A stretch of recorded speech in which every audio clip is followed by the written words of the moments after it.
Assalamualaikum warahmatullahi wabarakatuh. Salam dan bahagia Bapak Ibu Guru Hebat.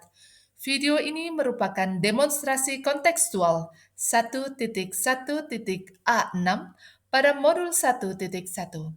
Saya Lintang Kusuma MPD, calon guru penggerak angkatan 9 dari SMP Negeri 1 Kaunganten, Kabupaten Cilacap, Provinsi Jawa Tengah. Pada kesempatan kali ini, saya akan memaparkan tentang pemikiran filosofis Ki Hajar Dewantoro dan bagaimana mewujudkan pemikiran pendidikan yang berpihak pada murid sesuai dengan konteks diri murid dan sosial budaya.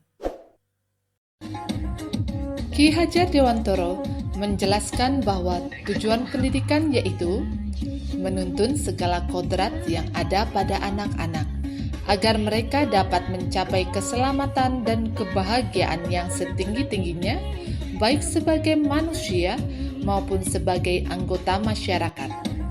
Oleh sebab itu, pendidik itu hanya dapat menuntun tumbuh atau hidupnya kekuatan kodrat yang ada pada anak-anak agar dapat memperbaiki lakunya hidup dan tumbuhnya kekuatan kodrat anak.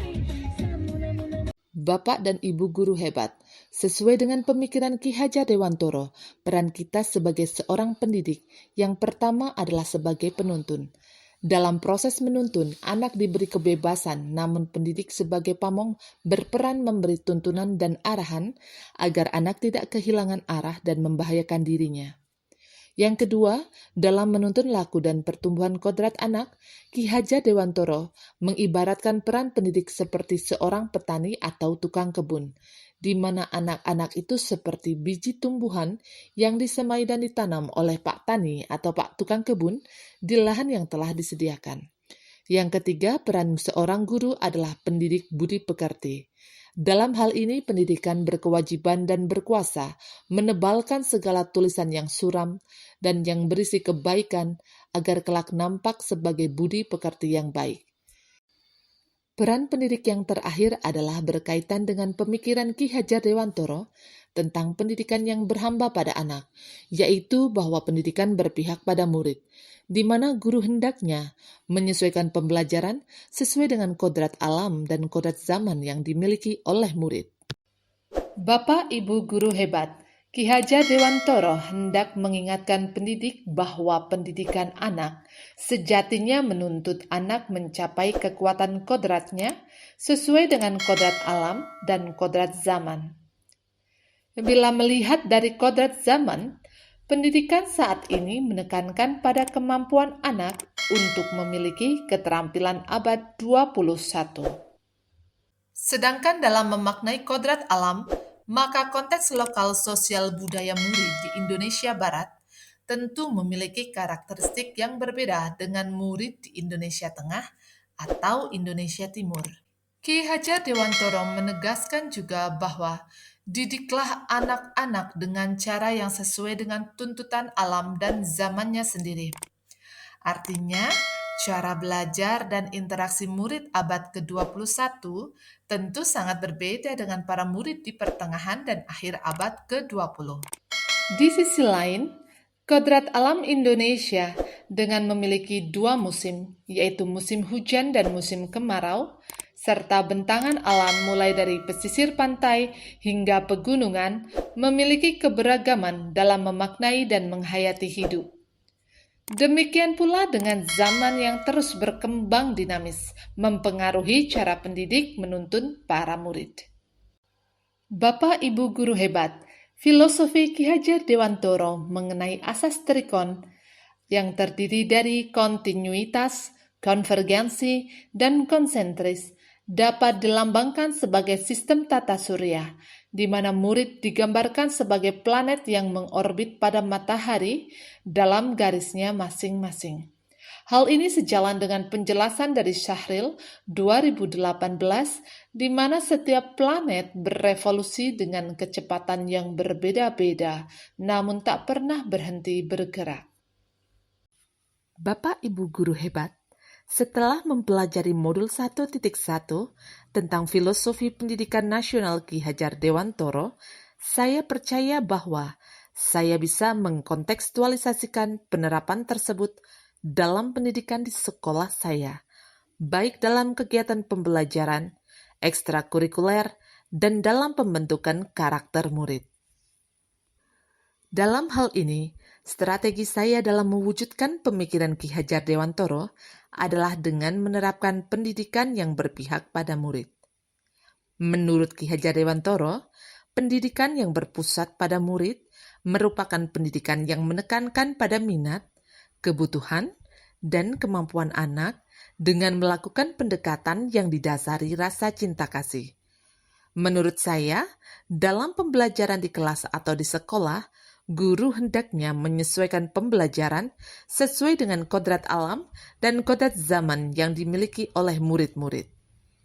Menurut saya, dalam pembelajaran di kelas atau di sekolah, kita sebagai guru hendaknya menyesuaikan pembelajaran tersebut sesuai dengan kodrat alam dan kodrat zaman yang dimiliki oleh murid-murid kita.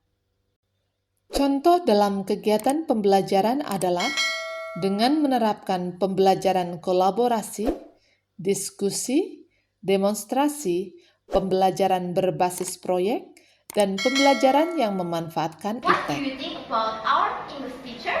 She is smart and teaches us clearly. That's right. Okay, big applause. Selanjutnya, dalam kegiatan ekstrakurikuler di sekolah saya, terdapat berbagai macam jenis ekstrakurikuler yang dapat diikuti oleh semua murid. Adapun kegiatan ekstrakurikuler tersebut meliputi kepramukaan, kesenian, olahraga, keagamaan, dan lain-lain yang bertujuan untuk menggali bakat, minat, dan potensi diri murid. Dari kegiatan pembelajaran dan ekstrakurikuler, seorang guru juga dapat mengembangkan karakter murid. Apalagi dalam kurikulum merdeka, karakter atau budi pekerti murid menjadi fokus untuk dapat dieksplorasi dan dikembangkan melalui proyek penguatan profil pelajar Pancasila. Bapak Ibu guru hebat, sebagai seorang pendidik, tentunya saya berusaha untuk menjadi contoh atau teladan yang baik di depan murid-murid, baik dalam kegiatan pembelajaran, ekstrakurikuler, maupun dalam kehidupan sehari-hari. Hal ini saya lakukan karena sesuai dengan trilogi pendidikan menurut Ki Hajar Dewantoro, yaitu Ingarso Sung Tulodo, yang berarti di depan memberi contoh. Ing Madyo Mangun Karso, yang berarti di tengah memberi semangat. Dan Tut Wuri Handayani, yang berarti di belakang memberi dorongan.